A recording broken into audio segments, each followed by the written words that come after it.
Good morning everyone and very happy independence day সবাইকে। সকাল সকাল এবি চলে গিয়েছিল এবির স্কুলে, আর আমি চলে এসেছিলাম আমার স্কুল প্রোগ্রামে। ইন্ডিপেন্ডেন্স ডে সকালটা সবার হয়তো এভাবেই কাটে, তাই না? আমরাও আমাদের অনুষ্ঠানটা ন্যাশনাল অ্যান্থামের মাধ্যমে শুরু করেছিলাম, তারপর ছোট ছোট বাচ্চাদের নাচ গান আবৃত্তি এসব তো আছেই। অনেক গার্জিয়ানরা তাদের বাচ্চাদেরকে এনকারেজ করার জন্য তাদের সাথে পারফরমেন্সও করেছিল, যাতে তাদের সাহসটা একটু বাড়ে। তারপরে মাঝখানে একটু ব্রেক রাখা হলো, সবাই টিফিন করছিল, আর আমি এই ফাঁকে চলে গিয়েছিলাম এবিকে স্কুল বাস থেকে নামাতে, কারণ ওর বাস আসার টাইম হয়ে গিয়েছিল।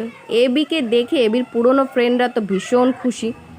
আমরা সব ম্যামরা মাস দেড়েক ধরে যে চেষ্টা চালিয়ে গিয়েছিলাম, সেটা এই বাচ্চাগুলো এত সুন্দর করে এই অনুষ্ঠানের মাধ্যমে তুলে ধরেছে, যেটা আমরা ভাবতেও পারিনি।